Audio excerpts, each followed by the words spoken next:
We continue to follow the story of a group of adventurers who were taken by the mists to the ancient land of Barovia. Yesterday morning, you met each other while travelling down the lonely, muddy roadway, winding through the gathering gloom of a seemingly endless forest of ominous pine trees. At around midday, you came across a tall stone wall that bisected the road between high, rocky cliffs that rose up on either side. The rusting gates, each easily 80 foot high, screeched open at your approach. Not long after you passed through, Lancelot alerted you to a scent. Straying from the path, you found the corpse of a man lying on the forest floor with a letter clutched in his fist. The letter was written by someone named Kolyan Indirovich, warning travellers of a powerful vampire that had bitten his daughter. You pocketed the letter and returned to the path, noticing that the gates that had opened at your approach were now firmly shut behind you. You continued on your way, eventually breaking free from the dark forest towards the late afternoon, descending down into a mountain valley where you could see a village huddled at the banks of a river under the watchful gaze of a high, dark castle. You reached the edge of town just as the sun was beginning to set. After buying some hot pies from a little old lady and escorting her safely home, you entered the Blood on the Vine tavern.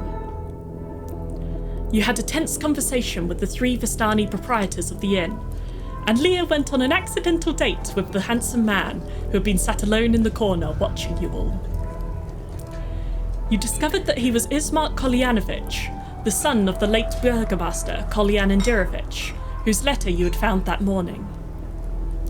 He invited you to the house the next morning for breakfast and asked for your aid in burying his father. You agreed, and a grateful Ismark smiled, drained his glass, and left the tavern, hurrying home before the sun had fully set. You mounted the steps up to a small, poky room, smelling of dust and old smoke. There, Grumplin pulled out his amber, sitting on the side of the bed with his eyes wide and unseeing, his mouth hanging open as drool slid into his lap. His left hand was scribbling the runes of a strange new spell into his book as he gazed unblinkingly into the fossilized orb. Joe sat on his bed and found a tarot card. The card depicted a noblewoman with long auburn hair who stood with her back to you.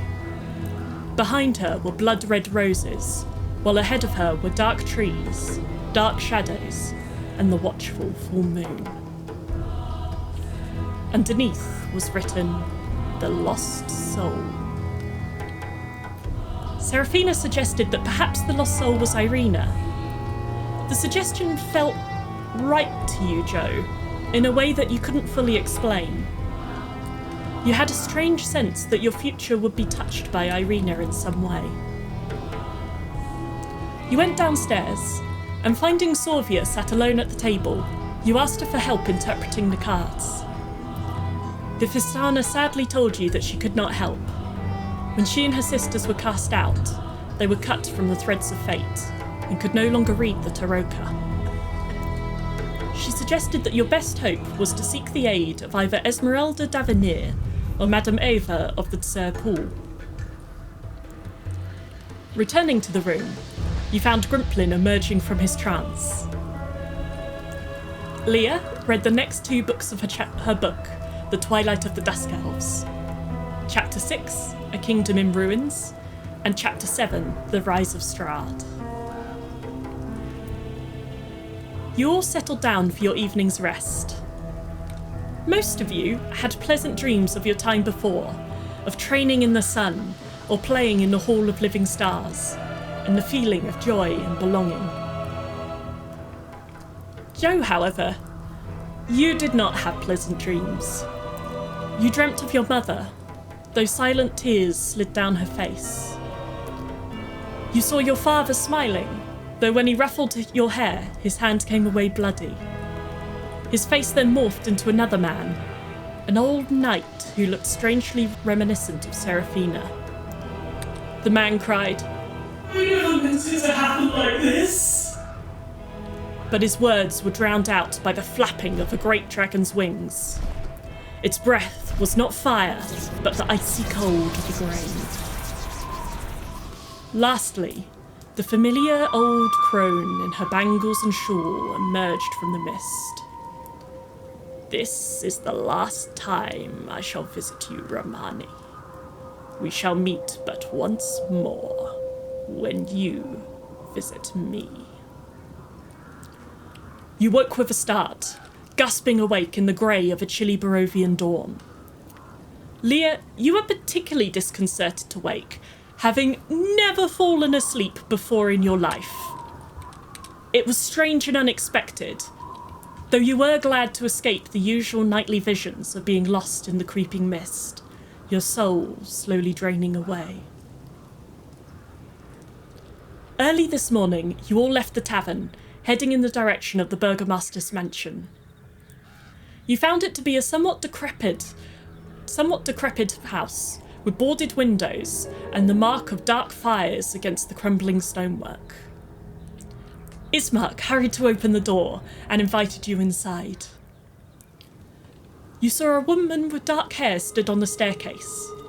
She was dressed in black velvet and had a hand on the rapier that rested at her hip. She introduced herself as Irina Koliana, Ismark's sister. Together, the six of you sat at the table for a delicious bowl of garlic porridge, garlic bread, and garlic butter. The siblings explained to you how the Devil Strahd would sometimes take husbands or brides from the townsfolk. He would play with them for a while before turning them into monsters, vampires like himself. As Irina grew more beautiful with every year, their father began to fear that the devil would turn his sights upon her, so she was kept closeted in the mansion, away from prying eyes.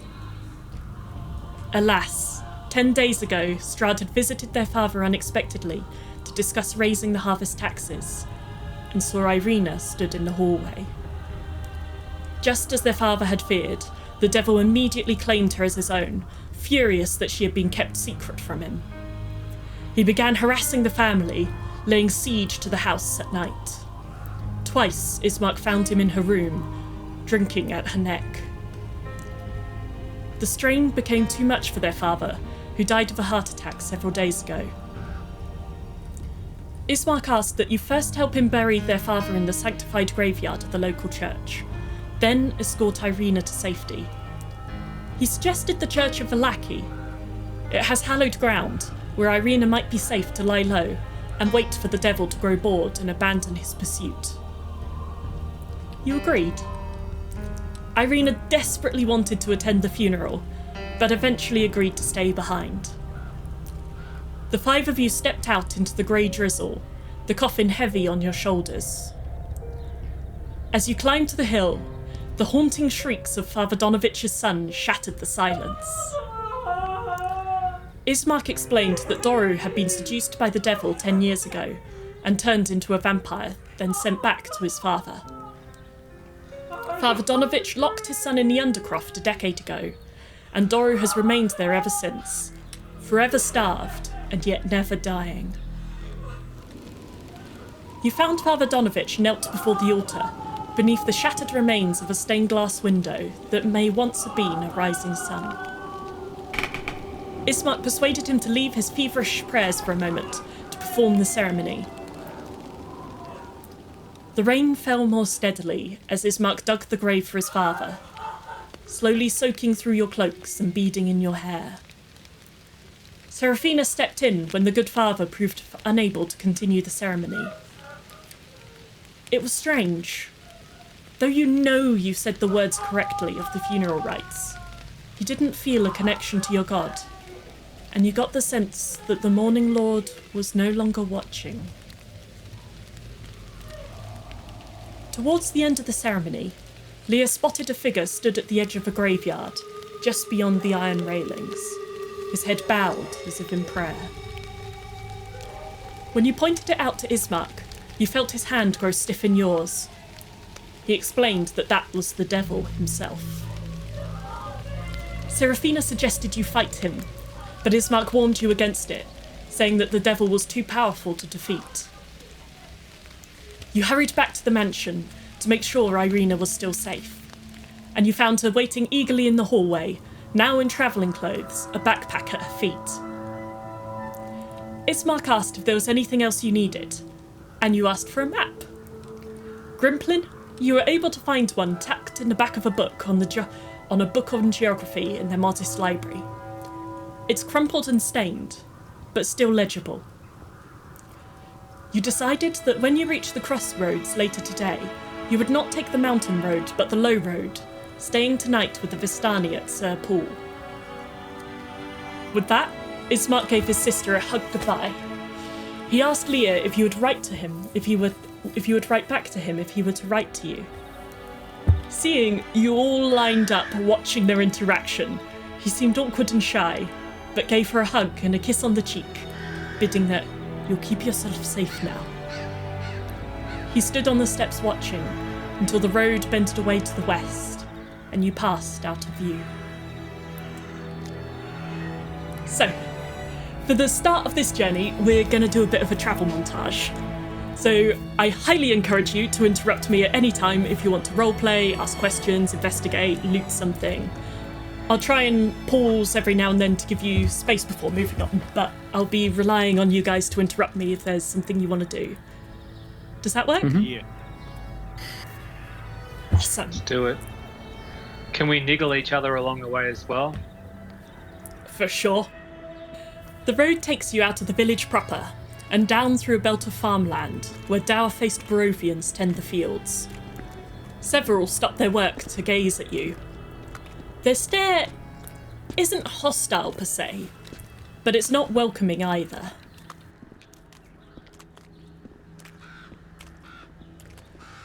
Irina turns to you. So, I haven't asked yet. What is your adventuring party name? I offered up beefcakes, but it was not accepted. Don't listen to him. That's the first rule. Did we ever come up with a name? I don't think we have a name. The Grimpy Two Steps? And his merry men.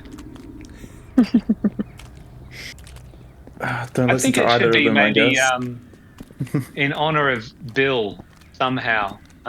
Just in memory of Bill. Maybe the Smashing Squad or something that sort of makes us sound more menacing than many of us are. Maybe we should call ourselves the 6 feet plus crew, or dwarves with attitudes. Well, I think since we're on a mission of good, we should be like the devotees of the Morning Lord, personally. I don't know about the rest of this. How about the dice rollers? The dodecahedrons? Anyone go, what about the dodecahedrons? How can that not be our name? The rogue has much to say, as always. Oh, how about this? Should we hit the rogue? It's like, it's a travelling thing, and also how... Hit the rogue, Jack. Sure. All right, I'm going to stop with the ideas. It turns out we don't have a name, but maybe we're up for one. I had been under the impression... Spitballs. I had been under the impression that you had been together for a long time, but... No. Perhaps not. It really feels like a long time. It does. Like, some of these people I feel like I've been around for way too long, in fact. But, we're getting used to each other. I think you're going to be a nice compliment to the crew, though. I hope so. Yeah, you're not crazy. I believe not. Except for that garlic thing. I mean, sorry, That's carry on. Just a sensible precaution, no? I think so. I think it's reasonable. Do you think we need to do like an an exposition and give Arena a debrief on the story so far. Can we do that? Yeah. Yeah. Do you want to roleplay it or say you cast exposition dump? Can I cast exposition dump? Yeah, perfect. I don't have to roll a dice for that, no. No, you just, over the next hour, cast Lucky exposition girl. dump. She listens to it all. Wow. That's quite impressive. I'm glad that you were able to lay those children's souls to rest. That is kind. So, you are a wizard, a magician, a rogue, you say? Yeah, a bit of you are- everything. I'm roguish. Not entirely a rogue, but roguish. What So makes I you? see. What's the ish part? Yeah. Well, like, I'm not full rogue. I'm also charming and delightful and very humble. So that's why I'm a partial rogue. I know just thought how that awesome about I am. you. Yeah. Yeah. Incredibly humble. And subtle too. Very subtle. You barely notice I'm around most of the time. I have a thing called a sleight of hand. I don't know what it means, but I'm sure it's impressive.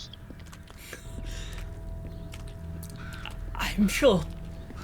That's what I started learning when I started being a wizard. I found a book for magicians, and that's what I started reading. And what about the battler amongst us? We've also got somebody who's a bit of kick-ass and take numbers. Yes, it is true. I'm a warrior, and I was drawn to this group to defend the weak. And Elena, I can tell you, there is great weakness amongst the group. That's not very nice. I don't know if that's reassuring or not. Well, should we get into any exciting tussles, I can certainly help out with some skills in that area. I'm glad to hear it. And a little bit of holiness, and bringing down the hopefully the good vibes of the Morning Lord who watches over us at all times. I Pretty thought you were strangely. losing a bit of grip with the old Morning Lord. I thought that things were slipping. Yeah, it's true, Joe Rogue. You've some interesting feelings came over me last when we were in that church. I don't know. There's something about this Barovian landscape. It seems very cursed. And It is anyway, that. moving on. Hopefully, I'll get my religion back. As you continue to pass through the valley, the road takes you close under the watchful eye of Castle Ravenloft. Leah, you notice Irina's hand drift to her rapier hilt as she looks up at the towering spire of rock, but she says nothing. Is that the vampire? That is where the devil lives. Yes. Always looking down into the village. Just stay close and hopefully he doesn't notice you. She lifts the hood up on her cloak. The road bends back towards the river and the encroaching forest of pines. As you're passing, Irina turns to you, Leah. I've just remembered. Ismark asked me to look last night for a book for some lore on your kind. I found the book, but I forgot to pack it. I remember the story well enough, though. Are you still... Did he tell me right that you were looking for information on that? Yes, he did tell you right. I'm trying to figure out everything I can, really. I didn't know I was a dusk elf until I came here. Well, that answers one of my questions. Well, a travelling story, perhaps. Love to hear it. The book...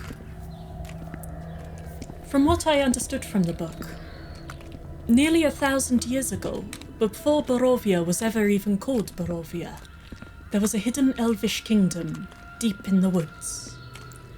The elves were of a peculiar kind, attuned to the evening dusk, neither of day nor night, but thriving in the space between.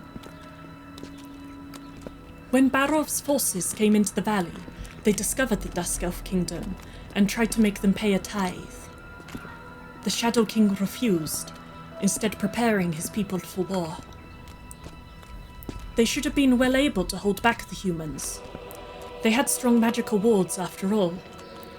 But one of the elves betrayed their people, revealing their magical defenses and how to get past them. I think that's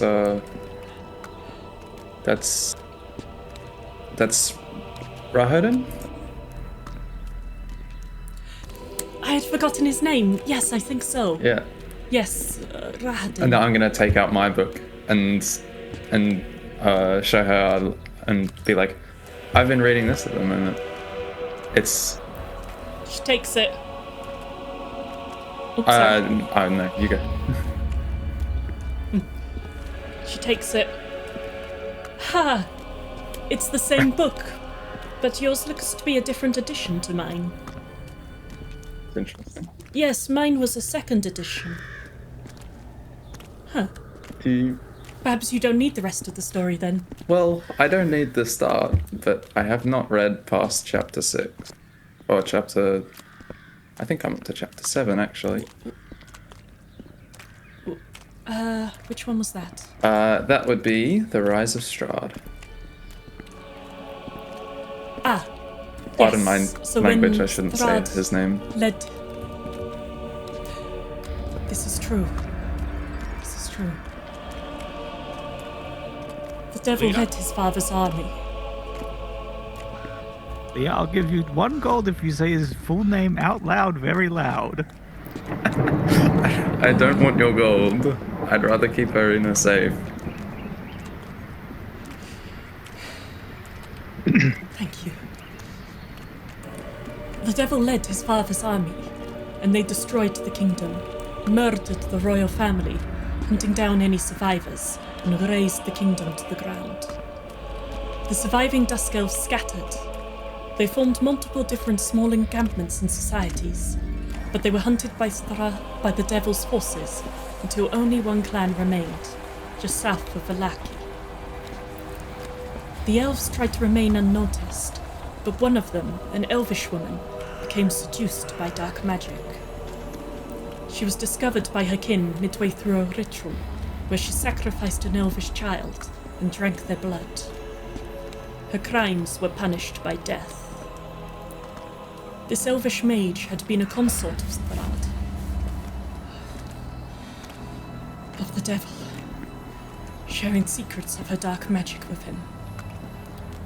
He was furious at her death and sent the traitor to punish them. The elf traitor took his revenge by murdering every last elvish woman and child, condemning their species to a slow extinction. I hear that there are still a few left living near the outskirts of Vallaki. I've never actually seen one, though. Or at least, not until now. You didn't know you were a Dusk Elf, but are there many more of you on the Sun's side? Just me, I'm afraid. I don't know why. Even my sisters don't share my distinct appearance, but we never really spoke about it.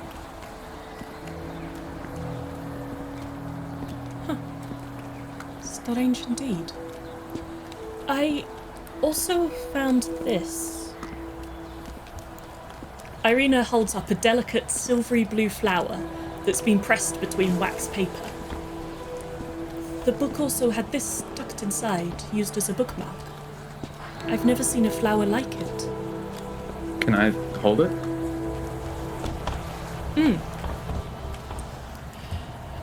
Irina puts the flower in your hand, and in a moment the companions around you are gone. You're walking through a moonlit garden, surrounded by hundreds upon hundreds of these silvery blue blooms. They smell like home.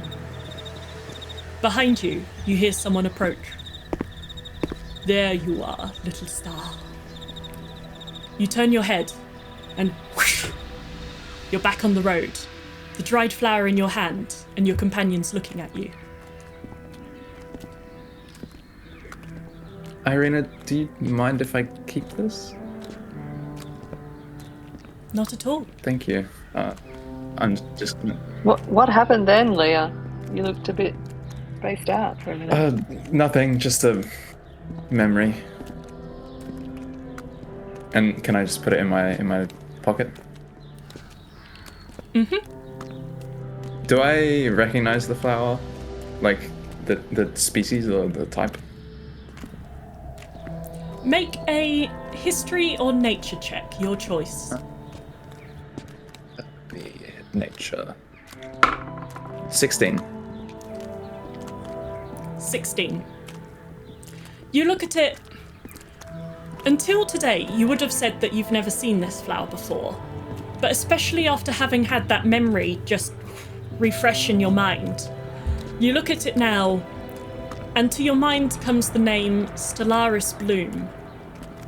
You have a feeling that it blooms only under starlight.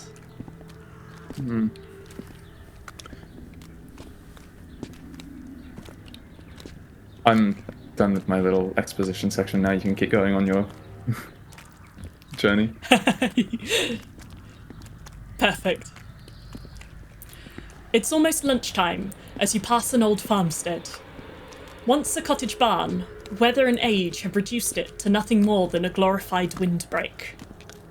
A large blackberry bush grows out of the side where the front doorway may have been, and self-seeded tomatoes have overtaken the kitchen garden.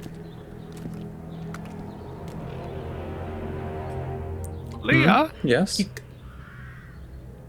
you know how you can turn into different animals? I can do that. Yes? I don't suppose you could do like a horse or something. My old age, my legs are getting quite tired from this walk. I think that would make me pretty tired as well, but I'm sorry, I don't think I can help you. My abilities are Frozen? not frozen, they're limited to animals I'm particularly familiar with. And I can't say I've ridden a horse before. Is this a building that we want to go into? Is it enough of a building to have a look inside? What does anyone think? I think if you break out the sword, I'm always happy to go and check it out. And it sounds like we've got some sore legs amongst us, so maybe it's just going to be a bunch of beds and throw rugs that we can just lie around in. It looks quite ruined and tumble down walls, but it could be somewhere to have lunch. Irina, would you like to stop? We've still got those pies. Well, I'm happy to rest my legs for a moment. We can have some trail cake. She opens the side delicious. satchel, and you can smell the garlic wafting out as she opens her satchel. I packed enough for all of us. Do you have any basil to go with any of this stuff you've got? Maybe something also savoury? Turmeric? She looks at the blackberries overgrown on the side of the house. I don't have any turmeric or such, or basil, but perhaps there's something in the herb garden. Okay. Let's whip up something delicious in this dilapidated snooze location. Make an investigation check, or survival check, as you're foraging for food.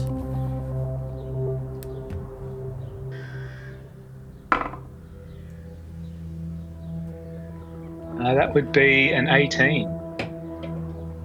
18. Nice.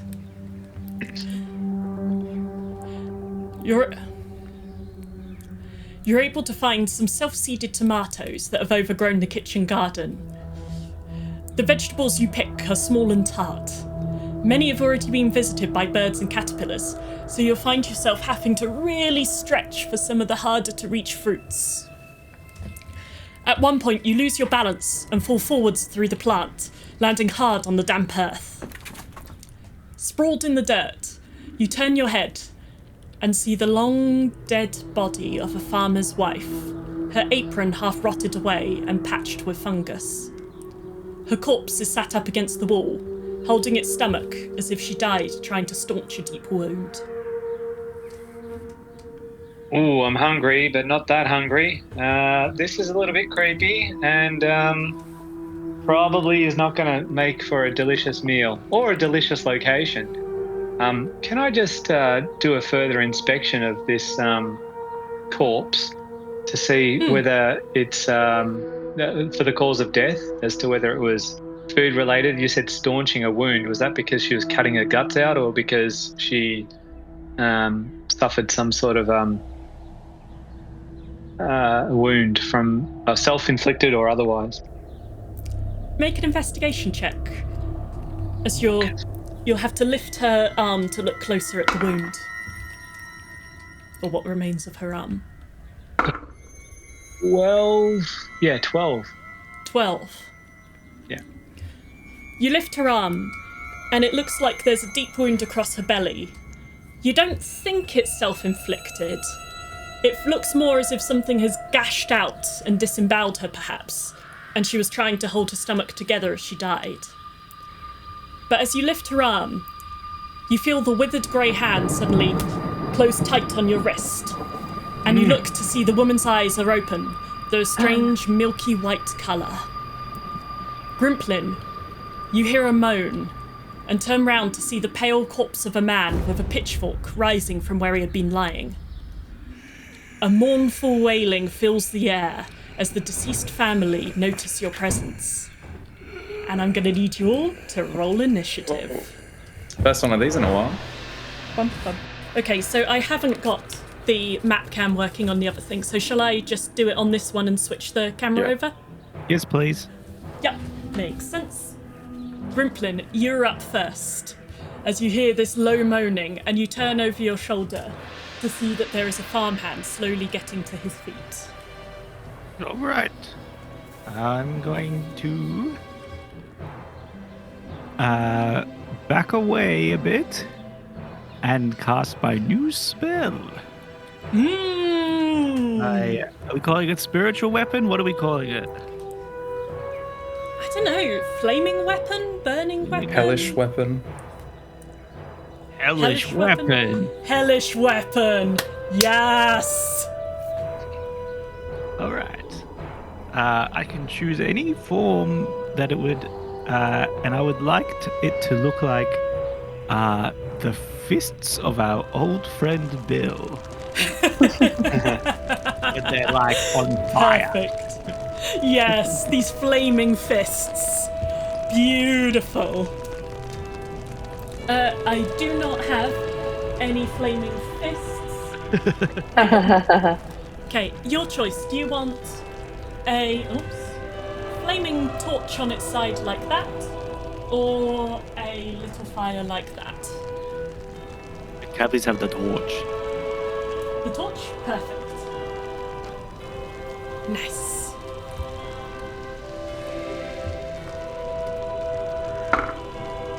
Oh, 11. No. 13. 13 will hit. Ooh. 4 plus 4 is 8 fire damage. 8 fire damage on the man. That's a lot. Nice. Sweet. So Grimplin, as you cast your spell, you go to cast it through your staff, but strangely, the magic doesn't come from your staff. You feel inside the amber in your pocket glowing almost red hot, almost painfully, and your hand instinctively goes down to snatch at the amber, and as it does, you feel that spell ignite within you, and then the fire comes out, shooting from your pocket and then forming into these giant fists. You punch the zombie in this flaming uppercut, and as it was getting up, it flies backwards into the wall, And knocks a tree over. knocking a tree over.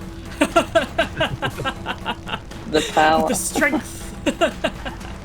Bill would be proud. Perfect. What is that behind the rocks? Old child. Yeah. This is a little zombie girl that you see is getting to her feet. Her face is half rotted away, and she only has one eye. Her skin is grey and half hanging off her face. I'm gonna go over and whack her with my staff. Perfect. Make an attack roll. I'm not very good with my staff, but it's the only thing I can do. Oh, that's a 7. 7 total? 7 doesn't hit, I'm afraid. So as you go to hit her with your staff, she, despite being quite slow as a zombie, she nonetheless is able to move out of the side, and as your staff goes down, she lifts her hand up to grab it and then push it to the side. You find that despite being a small child, she has quite a lot of strength in her arms. Not much smaller than me. Joe, you're up. All right. So, I'm going to take advantage of the fact that I'm up close quarters with this delightful hag. She's grabbed me on the hand, and I'm going to give her the old silvered steak knife strike and saw that hand away. And if I can, I'll then give her a little bit more of a slashing in the gut region where she's already been sort of damaged. So Nice. here we go. And it would appear I've brought a knife to a knife fight with 23. Hey! Perfect. Roll your damage.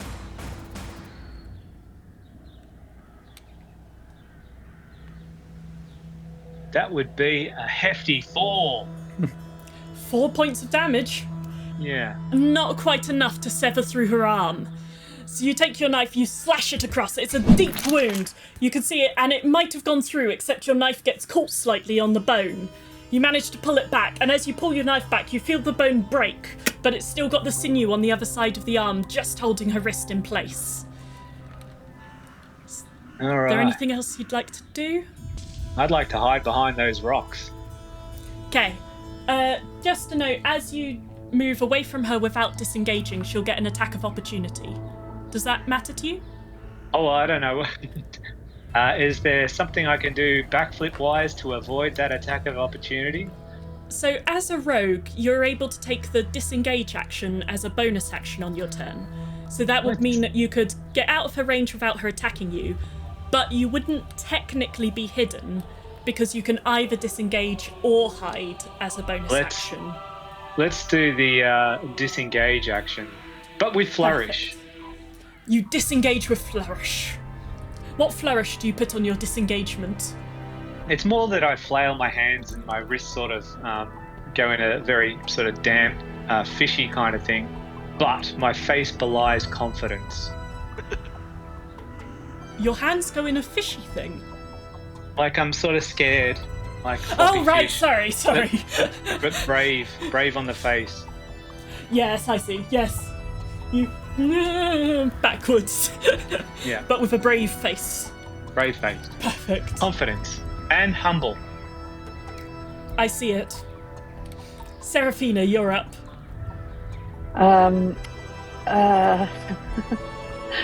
Suddenly nervous. I'd like to attack this bad lady. Can I move in and attack her with my long sword? Mm-hmm. And just remind me which dice or which button I push to do that.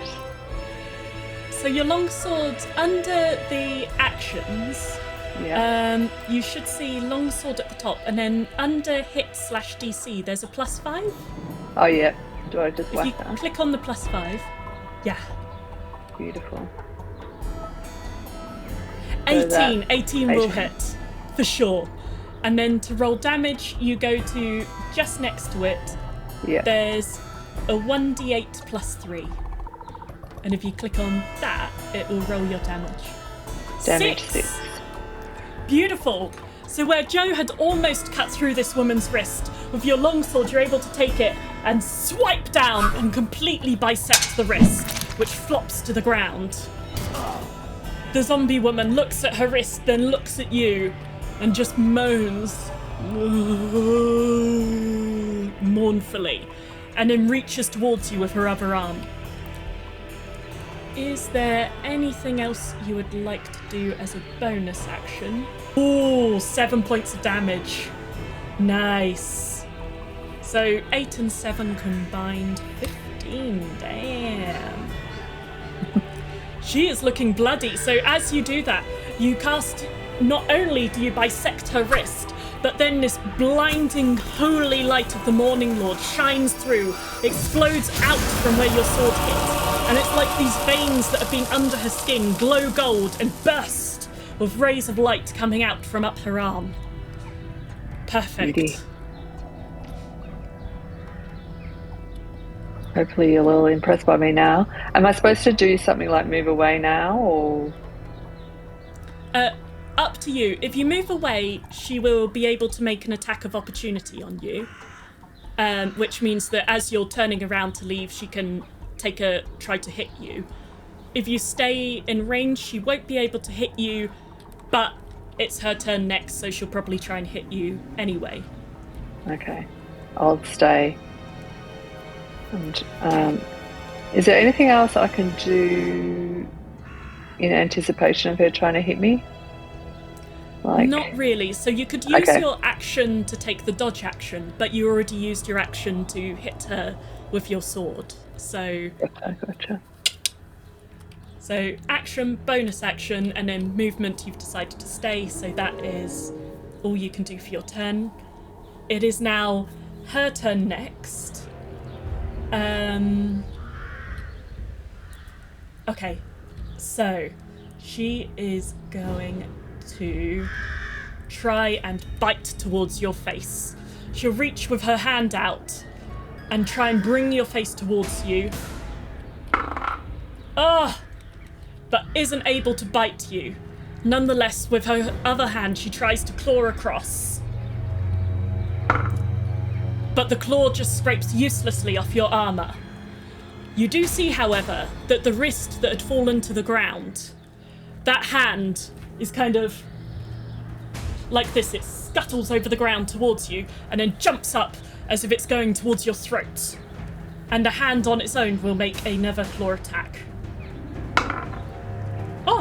22 to hit. So the zombie woman doesn't manage, but her hand on her own does hit. As it goes towards your throat, you now have a hand. It only does 2 damage, but you have this severed arm is clutched around your throat, holding it as if it tried to strangle you.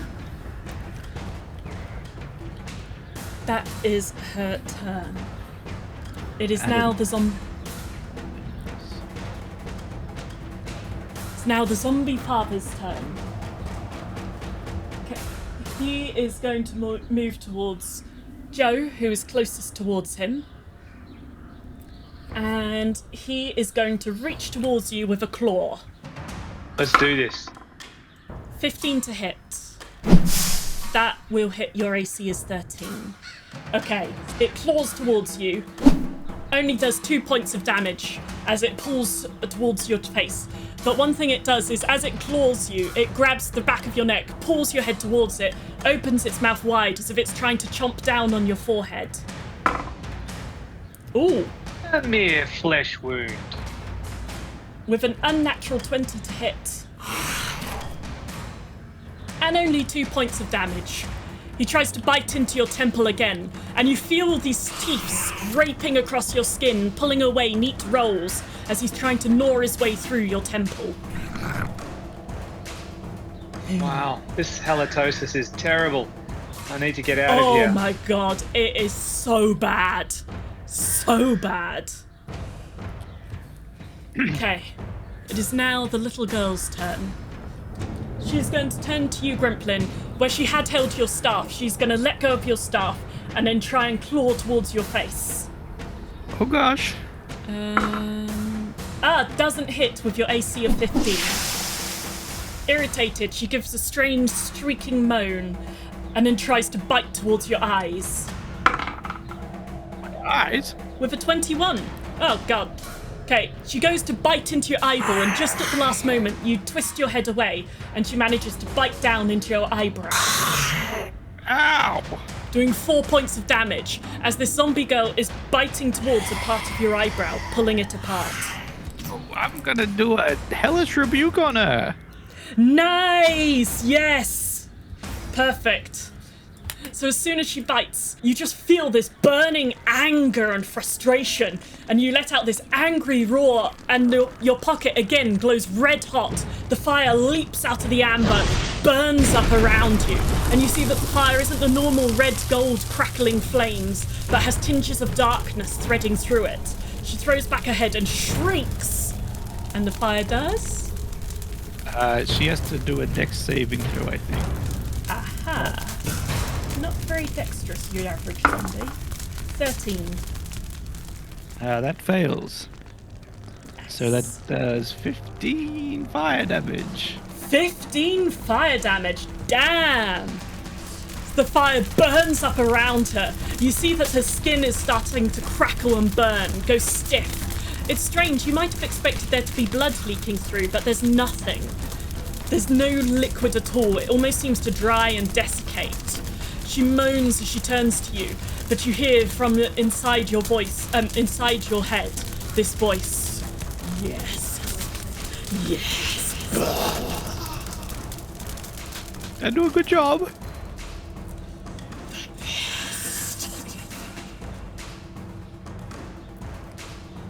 Leah, you're up. I turn to Lancelot and just tell him to, like, hide by that tree.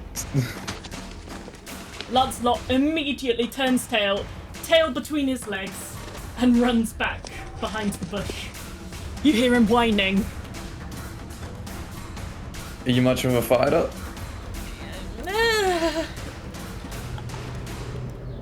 She draws her rapier. She gives this sort of uncertain look. I've never been in a real fight before. I guess we'll find out. Just stick by me. I'll do my best. Oh, thank you. And then can I round the corner to the right? Mm-hmm. This one? Can we use some of that garlic for defense? They're zombies. You're not sure? You call I that don't out. know. You call that out, and Irina calls back. Garlic works against vampires. I've never tried it on a zombie. Try burping on them. Okay. Can I use my bonus action to shift into my starry form? My dusk form. Beautiful, yes. So, it's behind a wall, so the only one that sees it is Irina. And she turns as her skin turns translucent and pale. It's as if her skin gets this gradient from the darkest of midnight to the palest of lilac. Shifting bands of dusk and twilight with these tiny pinpricks of stars shining through your skin. Irina turns and she kind of gives a surprised gasp looking at you. Still me. I'm okay. That is quite some trick. I know, right? Check this out. I'm gonna shoot an archer, a starry form archer bolt at the. Is that a child? Yes, that's the little boy. Yes, I'd like to do that. So as you reach your hand forwards in a fist, this shadowy bow, this long, dark, translucent bow made of shifting shadows appears in your arm. You draw back the shadowy arrow tipped in starlight and let loose at the child. And I got a 12. 12 will hit. I was surprised. I rolled a natural 6. Okay, and damage is this one. 5. 5. Well, it's still something. One for every year that child has been It's a alive. 1d8 plus 4. I rolled a 1. Oh no! But still, this arrow shoots into the child's head, and for a moment it glows as this light bursts within it. The light seems to pour out of the child's eyes for a second, and it claws towards them. And you see it as it rakes its claws down its face. It's as if it's trying to pull its eyes out as it moans. That child then scrambles towards you, half on all fours, half shambling.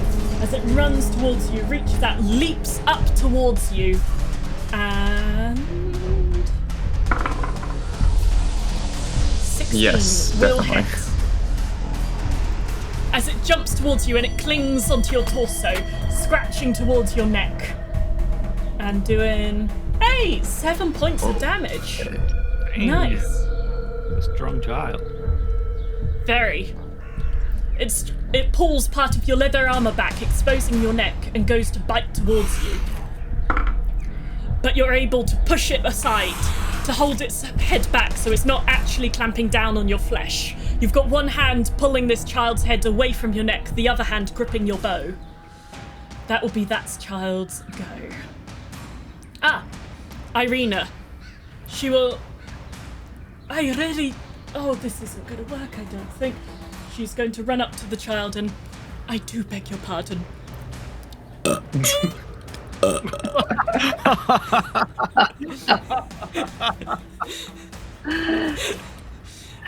Can I smell garlic? Leah, you definitely can, because as the child's gripped onto your torso, Irina's burp is very How many points of garlicky. damage do I take? No points of damage, but you do feel faintly nauseous. I do apologise. And then she looks at the child. I didn't think that would work. And then she tries to pull the child off you. She will make a strength check. 16. She manages to grab the child off you and then fling it to the floor. So the child is now prone at your feet. Thank you. Saved me a lot of damage. You're welcome. Gremplin, you're up. All right. Is this child in front of me still? I'm not gonna say alive, but up. She's still up and still looking as if she's trying to bite towards your head. She's very interested in chewing on your temple. Can I cast spells while my spiritual weapon's up? I think so. I'm going to do a magic missile right on her. Perfect. Roll your damage.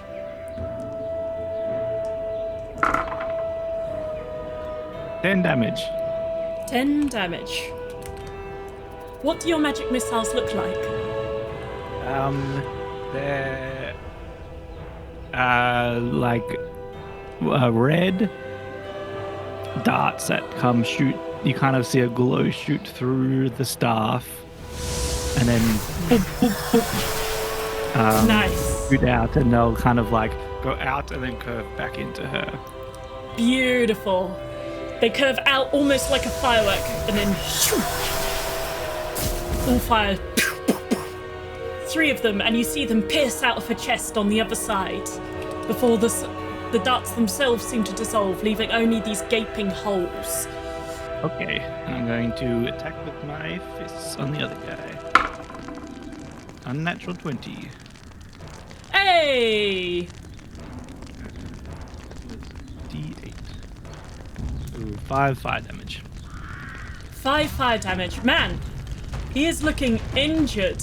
So as this zombie farmer is reaching towards Joe, He's just got his arm towards the back of Joe's neck, starting to pull it towards him, and your fist slams into this zombie's arm and sends it winging backwards through the air, landing on the ground. Perfect. Joe, you're up as you felt this claw just scratch towards the back of your neck. And as you turn, you just see this fiery fist punch this zombie, and the zombie's arm breaks off and flies away, although the man is still there, still reaching towards you with his other arm. All right. I was expecting he was wishing to cause me harm with the remaining arm. So I'm going to, beyond the alliteration, see if how close is the zombie to that tree? Would I be able to do a bit of a double leg grappling attack? And I want to do my firebolt and see if I can set the tree on fire and sort of barbecue him at the same time. Am I able to do any of those? I'm understanding you want to do a firebolt to set the tree on fire and do what with the man? Sorry. Tackle him into it because I want to sizzle him up. I want to put him into a barbecue effect.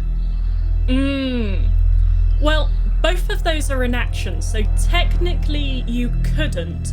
But I'll tell you what, as you're a rogue and you can do a bit more on your bonus actions, like dashing, disengaging, hiding, I will say that if you succeed on an acrobatics check, you will be able to also do a grapple as a bonus action this turn, and then do your firebolt too.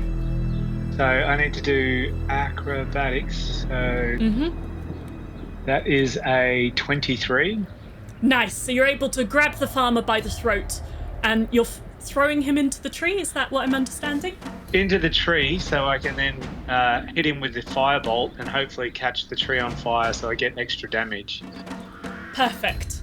So roll your firebolt then. What does it look like? Because this is the first time we've seen Joe cast a spell. How does Joe cast his spells? I actually doff my nightcap, and there's an unusual bald patch that it displays, and I have a slight moment of embarrassment.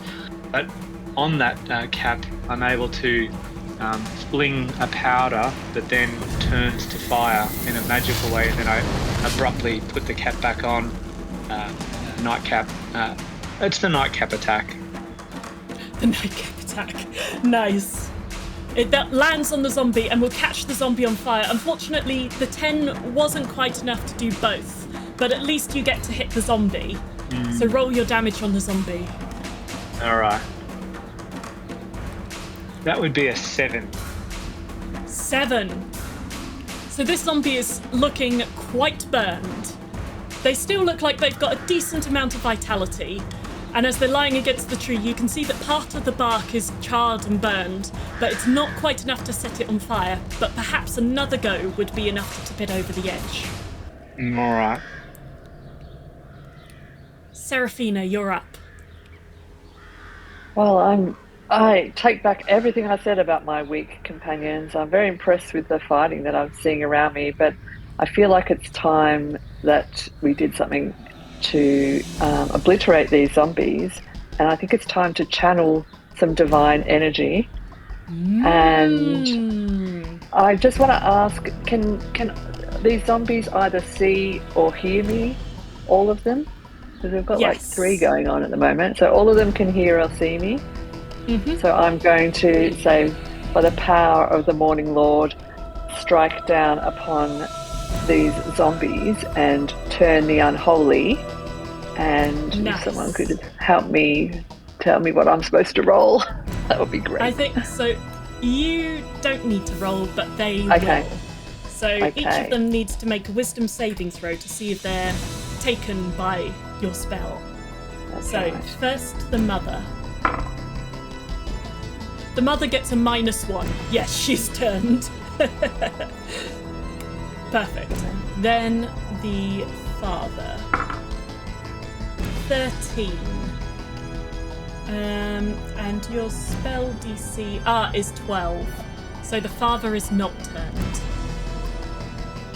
Then we will go for the little girl. Oh, 17. The little girl was not turned either. And then lastly, yeah, that'll be within 30 feet. The little boy, 13, and it was a 12, wasn't it? 12. Ah! So the little boy is also not turned, I'm afraid. But, yeah, unlucky rolls there. But the mother zombie, immediately turns to you. Her mouth, her rotting jaw gapes, if anything, even wider open. Her eyes are wide and milky white, staring, and you hear this. And she turns. And on her turn, which is next. Is there anything else you want to do before I move to her go? Well, does turning also get her cursed hand from around my neck as well? Oh, good point. Her hand. How wise do we think her hand is? Do you have to roll for her Are you hand? fucking her? Apparently, very wise. Once they're severed, they get treated as a separate entity. All right. Oh. Sorry. That was, some unlucky rolls there. Let's try and grab it off you. So can I do anything further then, apart from do I have any You've bonus used your actions or? action? So as a bonus action, you do have spells, Sanctuary, Maybe. or Shield of Faith. Sanctuary, you ward a creature within range against attack. Until the spell ends, any creature who targets the warded creature with an attack or harmful spell must first make a wisdom save. On a failed save, the creature must choose a new target or lose the attack or spell. So basically, you can protect one person, but that will divert the zombies' attacks to other people. And then Shield of Faith is a shimmering field appears and surrounds a creature of your choice within range, and it gets a +2 bonus to its armor class for the duration, which is 10 minutes. Does it have to have armor? Does everyone? Armor class is like a technical D&D term for like how difficult it is to hit you. So Gotcha. what it would do is make someone, if you chose to cast Shield of Faith on someone, they would be more difficult to hit for Alright. 10 minutes. Could I cast that onto Leah, since I think it's her turn next, isn't it? Let me just check if you need to see them. Doesn't say anything about someone you see within range, so yes, you can. All right. Over to you, Leah, with the Shield of Faith. And then with Shield of Faith, if you just click the word cast next to it, and then that will mark off a spell slot as you've used up one of your resources. Yep, gotcha. Perfect. Okay. It's the mother zombie next, and she turns, gives you a and will scramble up over the wall and 5, 10, 15, we'll try 20, 30, and they use their action to dash. Oh, So- getting well away. She will get that far away. You see her just suddenly turn, scramble over the wall, and then run away from you. The father, where is he? He is burning on a tree next to Grimplin. He will get up and make a claw attack towards you, Grimplin. Oh, natural one doesn't hit. So instead, he then tries to bite towards your other temple. That will hit. Oh, these guys really want my brain. It's because it's so big. Yes! 3 points of damage, as you now have the father chewing towards your temple. It's then the little girl's turn next, and she's also going to try and gnaw on your temple.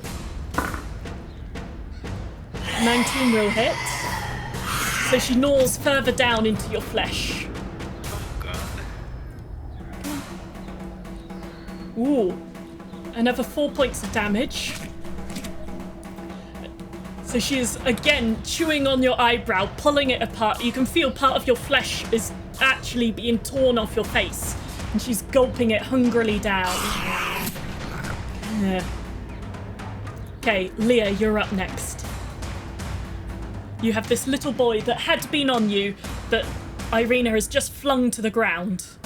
Can I like hear anything that's going on behind the wall, or is that all just chaos? Oh, you can hear a lot of things. You can hear shouts, you can hear fire, you can hear the, by the name of the Morning Lord, go away, or whatever it was. Go away. Oh, but I don't like it. You can hear Grimplin going, get off! Can I just scream over the wall? You guys need any help? We're doing okay. Okay, and I'm gonna take another. I'm gonna guiding bolt. Use one of my free guiding bolt slots to cast. Nice. Where is it? Oh. Hey! Sorry, we have... Delivery. Thank you, Dad. They're just fighting zombies in the ruins of the house. Hello. Honey, we can't see Say you, but hey. we're waving at you. Oh, they can't see you, but they're waving at you. Oh, Anyway, I've seen them. okay. He's seen you. Hello. He's... Hey. A huge hand. Hang on, wait. Should I get Naren? Let me get Naren. Hang on, Nar's coming. Oh, it's Jen. What? Wait, Yeah, the trouble is I can't. Jen. I can look over Hi, here Mum. now. It's just all the people that are trying to get into the YouTube. Good luck. I'll go back to the football. See ya. Okay, sorry, Leo. You were doing a Yes, I was bolt. guiding bolting. I got a 14. Yeah. Perfect. Who are you on the Yes, little the boy? one right in front of me. 15. 15. Damn. That is a lot of damage. Again, so this boy is looking quite injured as you stand back and guiding bolt. If I remember correctly, you form a small star hovering in your palm and then blow it towards the child. And the star goes towards the boy. At first he looks confused, but then as it gets towards him, just as it reaches below his chin, it explodes in blinding white light. The rest of you guys on the other side of the wall, you don't see what's happening, but you just see this bright white light, as if there's lightning at ground level on the other side of the wall. Just a... Sorry, Irina, that was a bit bright. He's very close to us. Oh, blinking her eyes. Yep, quite bright. Still, good job. And Irina will make an attack roll. So 18 will definitely hit. And it's 1d8 plus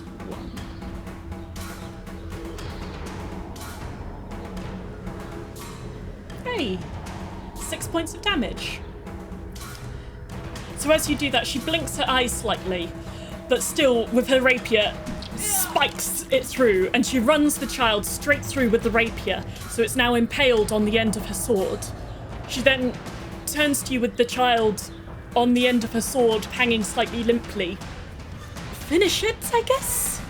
And that will be her go. It's then the little boy's go.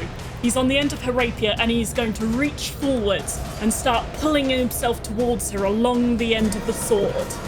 As he gets towards her, he's going to try and claw out at her wrist. Ooh, with a natural 20. So that is 6 plus 3 is 9 points of damage on Irina. Oh dear. As she's run him through, he reaches forwards, he slashes across her wrist. She immediately drops it, and you see that he's slashed right down her wrist where there's blood now pouring out. She suddenly, oh my gosh, and pulls her wrist towards her. He is then going to make a bite attack, which thankfully misses, because that could have gone very poorly. Can't have her die on That day would one. suck, actually. What would his mark say about that? I don't think he'd write to me anymore. Yeah. Grimplin, you're up. All right. Is this guy still on the burning tree? Yes. There's I'm the going- little girl that looks super injured before you, and then the man on the burning tree that looks moderately injured. Okay, I'm going to send my fists to go finish the girl off. Nice.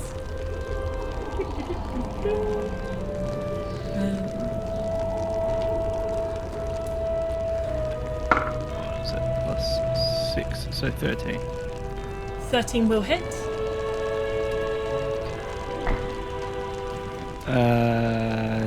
8 fire damage. No, 8 6 fire damage. 6 fire damage. So as your fists connect, describe how your burning fists end this zombie child. Alright. I'm gonna say they come flying over the pile of rubble, and then they'll just go bam bam straight down on top of her. Punching Would you her say into it's the ground. Bill-esque? It was very reminiscent of Bill. Very reminiscent of Bill. Perfect, yes. Punching once down into her face, and you see the front of her face just crumple inwards. The other fist then punching down into her chest, and again the ribs break underneath and the fist goes straight through, and blackness starts to leak out of her chest. She twitches once or twice on the ground before going still, and you hear this voice in your head, yes, yes, burn more. And you'll be able to add a d4 to your next attack roll using a magic spell. The only thing different than that was from Bill's is mine actually hit.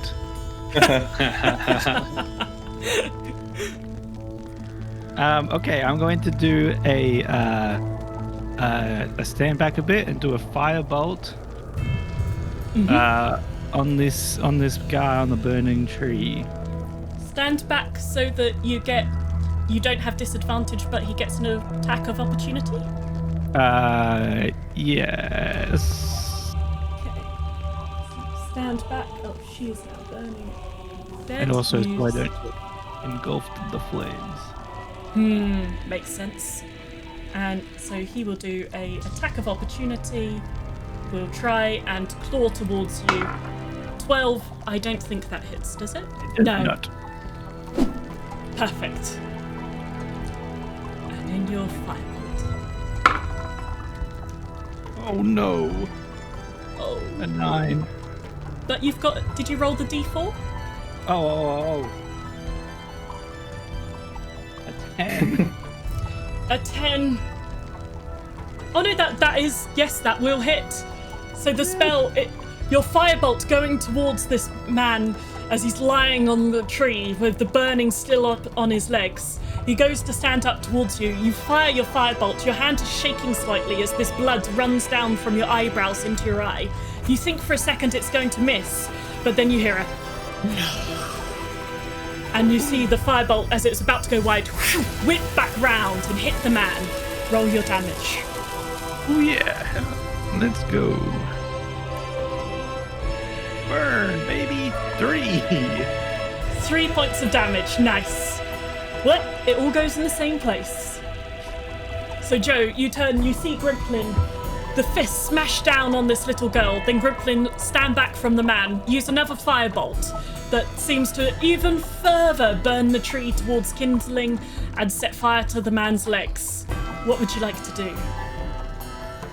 I'm going to double down on this fire stuff. I feel like I want to take advantage of Grimplin's attacks and his juicy brain, leap on top of his head, and rain down additional firebolt action in the direction of Fiery Legman.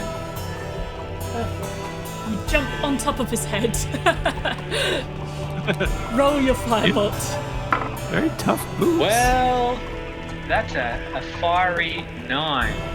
Oh, Well, you get the tree on fire at least. So it misses the zombie, but it gets the tree. The tree is on fire, and you get the sense that if the zombie continues sharing space with the flaming tree, they will be taking fire damage. Right. Am I allowed a second attack, or am I done skiing? I believe it's an action to do firebolt, and Yeah. I don't think you can do... Let me just double check. Bonus action. There's this bonus fighting, action but is I'm a pretty two-weapon sure... fighting. Yeah. Yeah, when you take the attack action on your turn and attack with a light weapon, you can make one extra attack as a bonus action. So if you'd done it with your dagger, you could do like 2 slashes with it. But having used your firebolt, it's then just a bit too much for you to then be able to get your dagger out and slash at the same time. Alrighty. I'm just going to hang out on Grimplin's head. If you wanted to use your heroic inspiration, I would allow you to use that to make an attack roll with your dagger. Otherwise, hang out on Grimplin's head. Up to you. I think we should take this guy out because Leah's in trouble behind us. We need to rid him. So I'm going to use that heroic inspiration, which means I turn that off and do the knife attack. Did you say? Yeah. I'm allowed to slash Haru. Yep. Go for it. That would give us another 9. Oh no. To hit. No. Oh, that's really disappointing. No, I'm sorry. What a shame. That still looks pretty good. You look badass. Grimplin, it's quite irritating to have a full-grown human standing on your head. But, Joe, you're able to balance really well. Even Yeah. yes. Thank God. Yeah. Perfect. Seraphina, you turn around and you see that there is this zombie that's on the tree that seems to be burning. There is Grimplin who's standing, blinking blood out of his eyes, with Joe balancing on his head, trying to slash down at it with a knife. What do you do? Am I within 5 feet of that zombie in the tree, would you say? Not yet, but you can get to 5 feet if you want to move. Do I waste my action if I just move over there, No. or can I just move? So okay, cool. You're able to do an action, a bonus action, and movement on your turn. So you're able to move over there, do an attack, and if you want a bonus action too. I think I'm going to move over there, and I might do a melee attack. Perfect. On this fire. Yeah, melee. You stay balanced Go for there, it. Joe, while I... Yeah, you nearly knocked Joe over as you went past, but he managed to regain his balance. 13 that's a to hit. 13. Perfect. That will hit. Roll damage. 4. 4 damage. Nice. So you bring your sword down and you slash across this burning man. You cut a deep cut through its thigh, although its leg is still remained attached. It looks up at you and gives this painful, mournful moan, and then reaches towards you with its arms. Is there anything, would you like to do anything else as a bonus action? I think I will do a Divine Smite.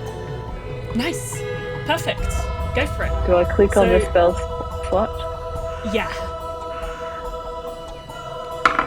Hey! 7. Beautiful. So again, as your sword strikes, there's this burst of holy light. And again, you see the veins underneath this zombie glow with this pale light. They start bursting under the skin. It still seems standing, but boy, is it looking rough.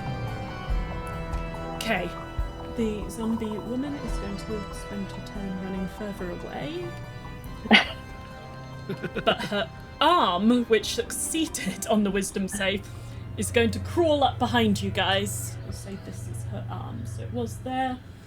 Who is I mean, Grimplin, you're lowest to the ground, so the arm is going to go for you. Oh, natural 20. God. Man, Please. Grimplin is having a bad day.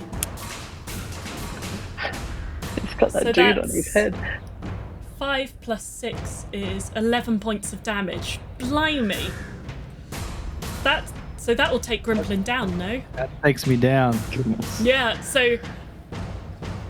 Yeah, this hand just crawls creepily, like, across the floor, goes straight to your neck, and as it grips you hard, you can feel yourself struggling to breathe. As it's pressing down on your arteries, you can feel this pressure building up in your neck, the darkness gathering at the edges of your vision, and then everything turns night. Grimplin falls over, and Joe, you fall off as Grimplin tumbles to the ground beneath you. This hand still clinging to his throat. Okay, the zombie gentleman is going to make a fight. Okay, he tries to slash towards you, Seraphina, but again, his claws just scrape across your metal. Doesn't go through, so he tries to bite. But he bites into one of your pauldrons on the shoulders, and again, his teeth just scrape across metal, doing no damage. Leah, you're up. All right. Well, I can't see any of that happening, but I can see that Nope. Irina's just been just dropped her rapier because she's been hit across the arm. Can I just like grab her and run around the wall to like behind it? Like, yeah, there. You will take an attack of opportunity. Yes. Okay. So the little boy, as you run out of his range, he's going to try and claw at your ankle to stop you going. But you just kick him in the face, and he doesn't hit. Yes. And then I'm gonna turn to Irina and just put my hand on her wound and cast the cure wounds. Yes, that one. Cure wounds? I Beautiful. couldn't remember the names between the two for a second. That would be 7. 7. Oh, nice. So, as you pull her by the arm, you see that her wrist is a bloody mess. It looks as if the claws have gone through and torn some of the veins out of her wrist, which is why there's so much blood. And as you put your hand on top of hers, you close your eyes. You feel this glowing light from within you, this warmth travel down your arm and into hers. And as you open your eyes, you see that the skin is knitting over. There's a glow beneath her wrist. And she feels this warmth, like a stone left in the sun at the end of a long day. Thank you so much. I really appreciate that. Okay, good. I wouldn't want you to get too hurt. And then can I like I imagine I see whatever's going on over there. 2 people on the floor. Oh yeah, you look over. You see Grimplin and Joe both lying on the floor. Grimplin not moving.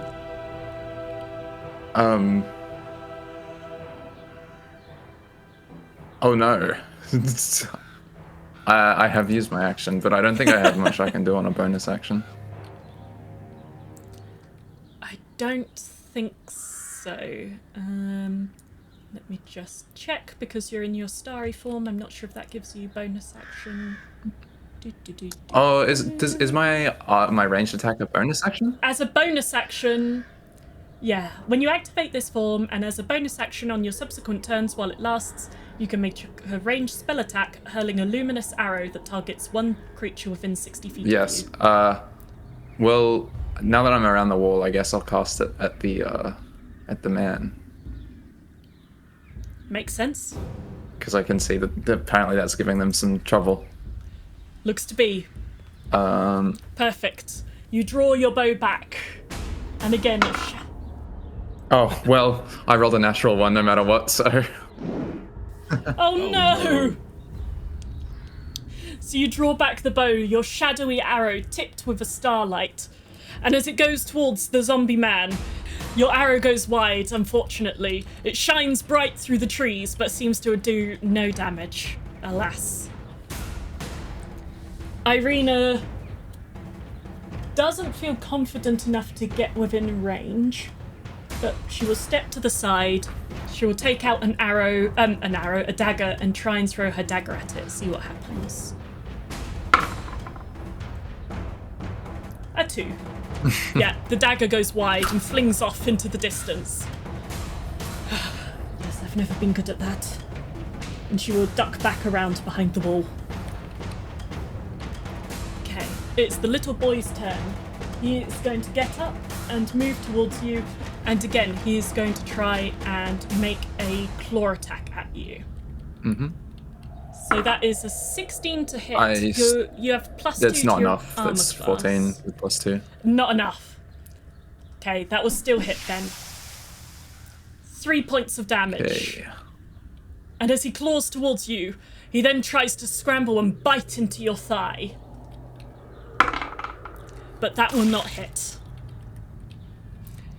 You have this small, about 5-year-old zombie boy that's trying to bite into your thigh, and you're elbowing him in the temple, trying to get him to go off you. Perfect. Grimplin, can I ask you to make a death saving throw for me, please?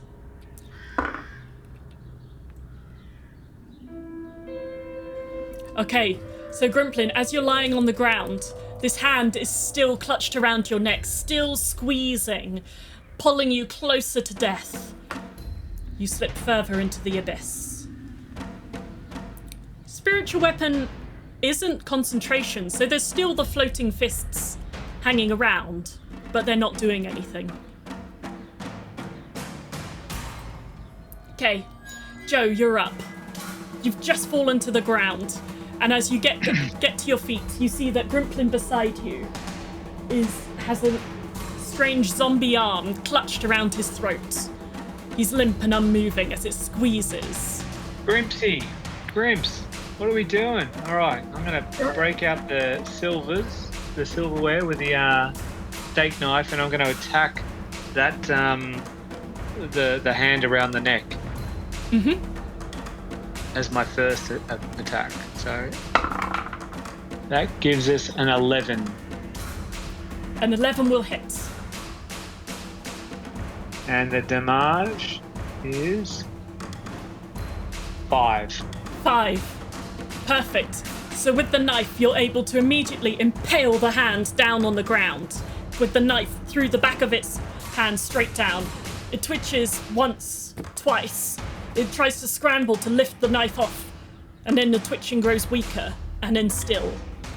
All right, so I'm going to try to... do I get a second attack on my departure because I started with the knife? Yes. Let's do the crossbow. Perfect. That gives us 21. 21 will definitely hit. And damage is 9. 9 points of damage. Beautiful. So your crossbow bolt goes boom, straight into the zombie's chest, and it pins the zombie to this burning tree trunk, and it tries to pull itself off the tree as the fire burns around it, but the crossbow bolt is holding it in place, and eventually the flames consume it until it's moving no more. Burn. It worked. Thick burn. Straight out of the Bible with the burning bush. Love it. What does the Morning Lord think of that? Seraphina, you're up next. Is any of these monsters still alive then? There's one over by Leah still. It was the one that escaped. There's one over by Leah, one that has escaped, and you see Grimplin before you is unconscious and not looking like he's doing very well. Yeah, is there something I can do? There's a laying on hands pool. Is that something I can do? Yes.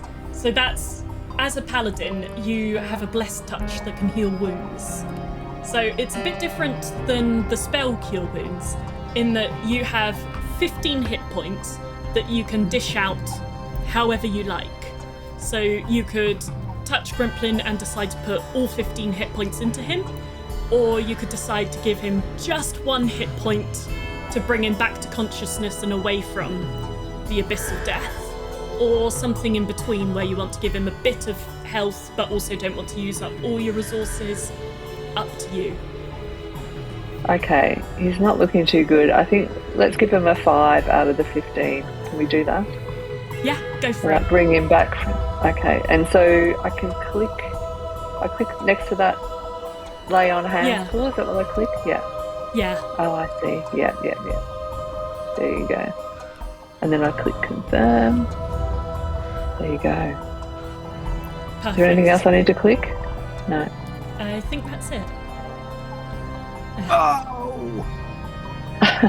Where's the hand? He's back. You roll to your side, Grimplin, and you see the hand is next to your head. It's on the ground with a silver steak knife impaled through it. Oh, thank God. Thank the morning, Lord. Bless him. Praise. So that was your action to do lay on hands. You don't really have anything useful you can do as a bonus action, but you can move if you want to, or stay where you are. Did I move closer to Leah? I'm just wondering, because there's still that little How close do you want situation. to get? So from there, you could Oh, get wow. to That's fancy. about. I know, it's so cool, right? I can't pretend I invented it. I just 3D printed it off Thingiverse. Yeah, you can get to. Yeah, let's get as close as we can to. You're not quite within range, but you're very close to it. Good. Leah, you're up. All right. Can I try and shove this child off me? Yeah, go for it. Well, about average. I got a 9. And it got a 15. So as you try and push it off you, this is a very strong boy. This zombie child is still clinging onto your thigh, trying to bite into you. Even as you're trying to push it off, it has a very strong grip. A hand, either of you? Do we have to wait for a turn? Yeah, so you call that out, Leah, and Irina is going to have another go with her rapier at stabbing the boy.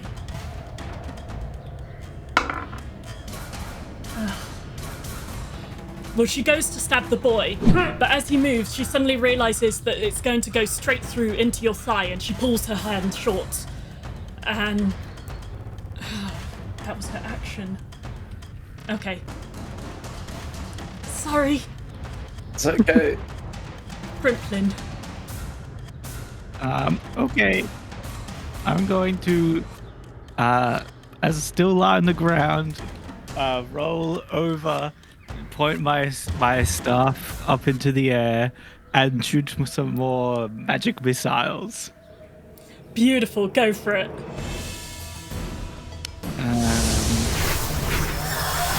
Pew, pew, pew. 13.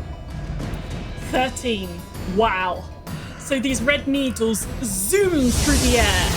And Grimplin, would you like to describe your killing blow? Yes, I'm like lying down on the ground, just like pointing up into the sky, and to go doom, doom, doom, up all the way over the ruins, and then straight down into the zombie. Beautiful. And these red needles, they fly past Seraphina, they go straight over your shoulder. They go around the corner, and then all 3 of them straight into the zombie child. They fling the child backwards, and then impale them on the ground with these spears of red that slowly dissolve into the child. It twitches for a moment, and then lies still. Did I do it? Is he dead? Looks like it. Nice. Hooray. I notice we're up to 12, so What time are we ending? Is it around now that we're ending? Usually. It's usually around now. We're a bit Yeah, over. okay, yeah.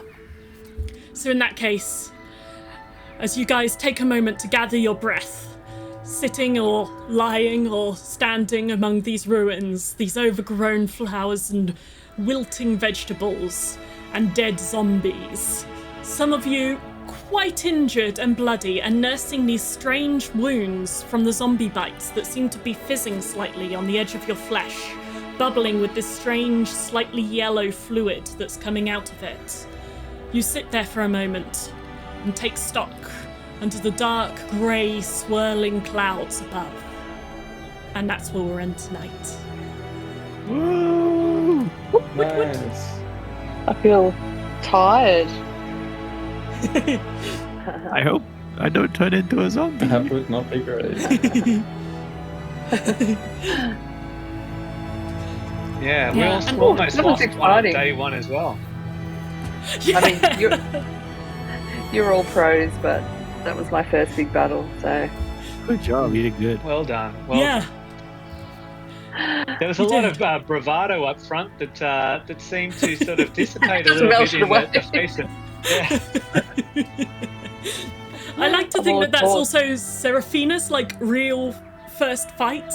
Like she's done a lot Yeah. of training, but this is the first time. She needs to go back and look at the book of Leo of George and see Leo of about George, the bravery yeah. thing. Yeah. But the Morning Lords, she's always invoking the Morning Lord, you see. Morning Lord's always on her side. Oh, very good. Hmm. Thanks Hey. again, Yes, thank you. It was Oh, good. thank you Annabelle. guys. Thanks, Annabelle. Hey. Good one. Dungeon Master. Hey, thank you guys for watching all the way to the end. And just before you go, I want to thank the Curse of Strahd Reddit community because, oh my god, they do amazing like threads, people do guides.